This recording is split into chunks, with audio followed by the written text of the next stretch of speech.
Hi மக்களே, welcome to my channel. இது நேற்று ஈவினிங்குள்ள வீடியோ தான். நேற்று அப்லோட் பண்ணல, இன்றைக்கி தான் அப்லோட் பண்ணுறேன். கிளாஸ் போயிட்டு வந்துட்டு கொஞ்ச நேரம் ரெஸ்ட் எடுத்துகிட்டு அப்புறம் ஈவினிங் போல் எப்பயும் போல் நம்ம வேலையெல்லாம் ஸ்டார்ட் பண்ணாச்சு. பாத்திரம் கொஞ்சம் இருந்தது, அதெல்லாம் கழுவி போட்டு கொஞ்ச நேரம் கழித்து பார்த்தா எங்கள் அம்மா துவரம்பருப்பு வச்சு வடை சுட்டிருந்தாங்க. சூப்பராக இருந்துச்சு. பருப்பு வடை மாதிரியே டேஸ்ட்டு நல்லா இருந்துச்சு. சாப்பிட்டு அப்புறம் கொஞ்ச நேரம் கழித்து சுகந்தனுக்கு ஹோம் ஒர்க்லாம் சொல்லி கொடுத்துட்டு அப்புறம் எனக்குமே ரைட்டிங் ஒர்க் இருந்தது, அதெல்லாம் பண்ணிகிட்டு இருந்தேன்.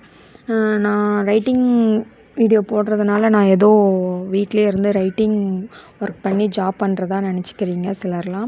ஸோ அப்படி இல்லை, நான் கம்ப்யூட்டர் கோர்ஸ் ஒன்று ஜாயின் பண்ணியிருக்கேன். ஸோ அதுக்காக ரைட்டிங் ஒர்க் இருக்குது, அதை தான் பண்ணிகிட்ருக்கேன். நான் எந்த ரைட்டிங் ஒர்க் ஜாப்பும் பண்ணல. அப்படியே எழுதிட்டு ஃபோன் பார்த்தா எழுதணும்னா, ஸோ அதனால் வீடியோ எடுக்க முடியல. எழுதினதை மட்டும் வீடியோ எடுத்துட்டேன். எழுதிலாம் முடிச்சுட்டு அதுக்கப்புறம் சாப்பிட்டேன். என்னன்னா, சண்டே செஞ்ச நாட்டுக்கோழி ரசம் அண்டு சிக்கன் கிரேவி இருந்தது. அப்படியே சாப்பிட்டு அப்படியே தூங்க வேண்டியதான். வீடியோ பிடிச்சிருந்தா லைக் பண்ணுங்கள், ஷேர் பண்ணுங்கள், கமெண்ட் பண்ணுங்கள், சேனலை சப்ஸ்கிரைப் பண்ணிக்கோங்க. தொடர்ந்து உங்கள் சப்போர்ட் என் சேனல் கொடுத்துட்டே இருங்க. Thank you so much. பாய்.